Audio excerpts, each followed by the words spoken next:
Hi, the next part of this, how to avoid using ad hominem arguments yourself. Fair use, educational purposes, although that only applies to the person. I'm not a person, I'm a man, I'm an individual. As we saw so far, ad hominem arguments are arguments that are fallacious because instead of addressing the opposing arguments, they attack the source of those arguments in a way that is irrelevant to the discussion. As such, to avoid using ad hominem arguments yourself, you should avoid using arguments that attack your opponent directly unless you can do so in a proper manner, using information that is directly relevant to the discussion and whose relevance you can justify. Doing this will strengthen your case and will ensure that you only bring up issues with the source of the opposing argument when it is appropriate and reasonable to do so. For example, consider a situation where you are debating a scientist. It's not a debate. Objective reality is not up for debate. Keep using this word debating a scientist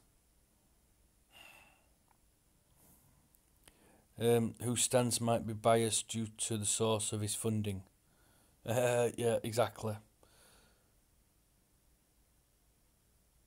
The bias due to the source of the funding. That's why none of these scientists are going against the mainstream and stuff like that and questioning anything and doing anything about anything. Well, so-called scientists.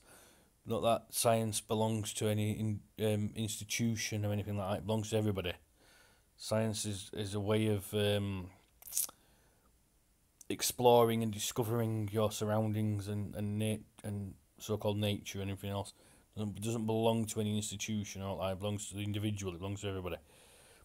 Simply calling the scientist a greedy liar is an abusive ad hominem attack and doesn't contribute to the discussion, which is why it should be avoided. Conversely, pointing out the conflict of interest that the scientist has, while also providing examples of how such conflicts of interest affected people in the past, and explaining how this conflict of interest could be affecting the scientist's opinion in the present, can be a perfectly reasonable argument to include in the discussion. That's quite appropriate. Summary and conclusions. An ad hominem argument is an argument that attacks an individual directly instead of addressing the point that the individual is trying to make. These arguments are logically fallacious because they rely on presenting irrelevant information in an attempt to discredit a certain argument by attacking its source. Though questioning the source of information can certainly be valid in some cases, this type of argument is fallacious in cases where the attack has nothing to do with the discussion at hand, or in cases where the individual using it fails to demonstrate how it relates to the discussion. There are various types of ad hominem arguments, and each of them attacks people in a different way, such as by calling them hypocrites, by questioning their motives, or by telling them to stay away from the issue if they disagree with the current state of things. To counter the ad hominem argument, you can either point out the logical flaw in the argument, respond to the attack, ignore the attack entirely, or briefly acknowledge the attack and then move on. In some cases, you can also counter-attack with a similar personal argument in order to show that such an attack is irrelevant to the discussion at hand.